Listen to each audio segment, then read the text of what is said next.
Hey, gang, another podcast episode with bad audio, bad lighting, and this time, if you're watching it on YouTube, really bad hair. I am once again recording from a hotel room while I am on the road speaking for a conference. But something happened at this conference that I want to share with you guys. And if you create content, when the moment strikes, you might as well get it, or if you have ADD, right? You might as well get it captured before you forget all of the thoughts that you had. So that's where I'm at today.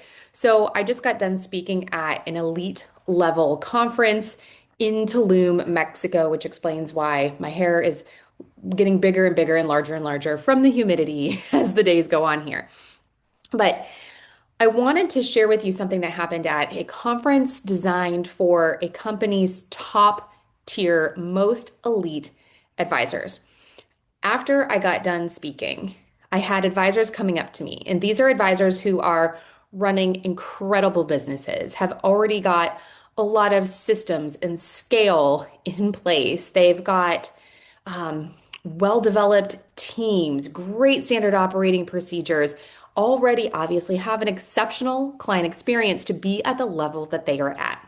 And they were still coming up to me and saying, "Hey, I learned something today that I'd never heard before. I'm going to level that up. Or I can't wait to get back and implement some of these ideas." Or, "Man, we thought we had a really good first 100 days process, but we learned some things here today that will make it even better."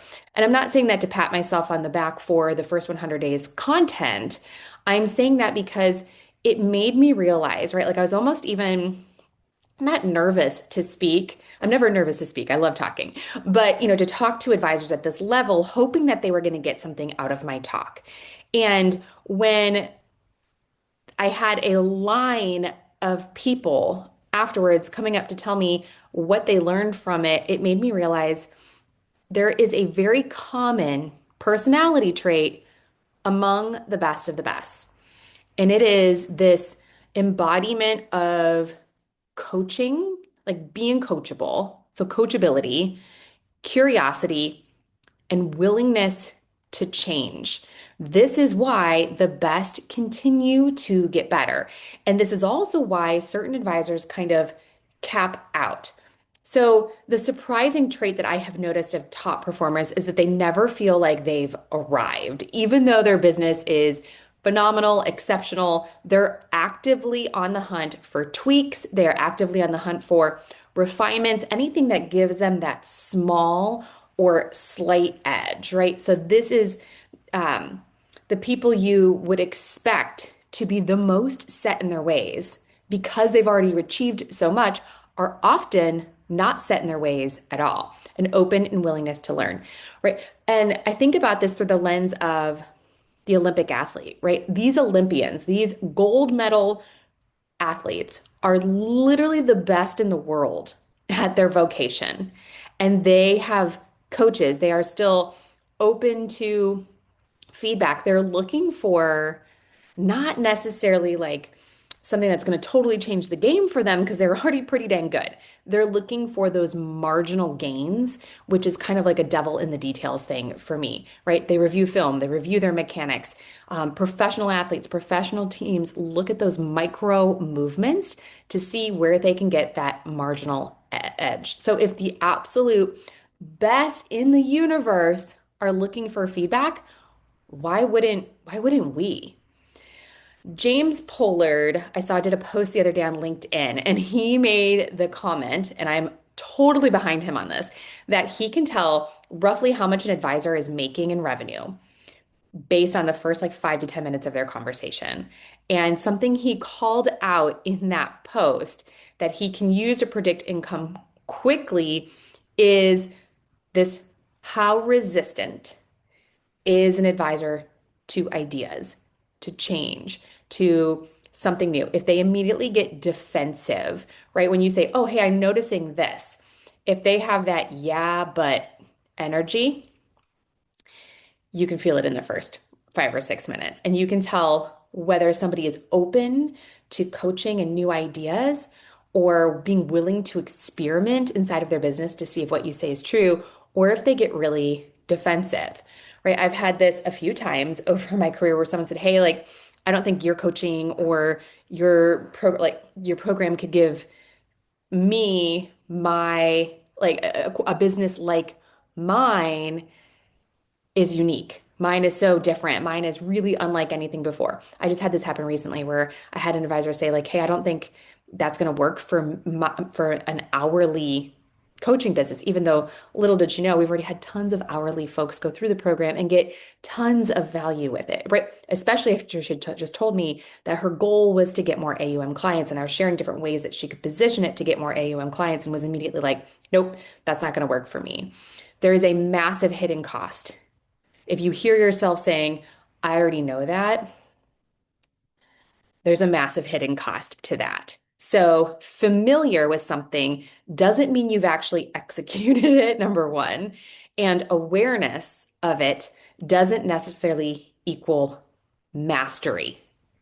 So, most advisors don't have a knowledge problem, they actually have an execution and openness problem. And what the best actually do differently, so I made a couple notes in my phone here I want to pull up. So, what the best actually do differently is they assume they're always missing something. They listen for that one more thing that they can implement. They move quickly on ideas. They are willing to experiment and give something a try to tweak it, test it, and see how it goes. And they seek coaching or masterminds or whatever, even when they don't feel like they necessarily need it, right? This is, and I'm not saying my coaching, right? I'm saying any type of coaching or hiring an outside expert to help them improve the game. And I've noticed this recently inside of my group coaching program that we have a pod right now in our January group that is at $10 million a year or more in revenue. Now, that's not who the program was designed for. The program is really designed for somebody who wants to get to that first million to 2 million of revenue. Like that's who I designed it for. Those are my people. They're the people at $300,000 a year, $500,000 a year that want $1 million a year that want to get to 2 million. The 500 that wants to get to a million, right? And so I never in a million years thought that the program would be appropriate for those people, nor that they would want something like that. And what they're listening for in our, when I have my one-on-ones with all of the advisors, is what they're hearing and what they're listening for is those tweaks, those little refinements, the way I presented something, the way I said something, a little add-on. They're not looking for the massive change in their process that the $400,000 advisor is looking for. They're looking for those small tweaks and refinements, and they're willing to put their energy and time and their team's energy and time into attending something like that, just looking for that slight edge that's going to make them so much better. And so if your gut reaction to a new idea is, oh, that's not going to work for me, or, oh, I already do something similar, or I already tried that once. It is a direct reflection of your growth ceiling. I'll say that again. Your reaction to new ideas is probably a direct reflection of your growth ceiling. I love it. So the best don't get better because they need to. They get better because they're actively choosing to get better. And over time, that choice, it compounds over and over and over again. So if you want to know what level you are playing at, don't look at your results. Look at how you respond to new ideas, to when someone gives you a different way. Doesn't necessarily have to be better, but a different way, and how open you are to trying something new. So you got to get serious with yourself and be really honest and reflect on that and determine how open to new ideas am I? And like James said in his post, or like I have noticed with other advisors in the past, like when you are resistant to something new because you're stuck in the way of always doing something, which in today's world with AI, let's be honest, you have got to be open to new ideas and to change. And just that general self-awareness. There was a huge research study done and it covered multiple definitions of success, so not just revenue, but they looked at successful CEO executives that worked for major corporations. They looked at CEO executives that looked for mid to small size corporations, and they looked at CEOs and founders of entrepreneur, like owned their own businesses. And what they found as a commonality amongst the most successful companies, and success measured by many different things, but companies that had consistent growth, was self-awareness of the leaders. So being a self-aware leader is critically important. And that is how the best get better.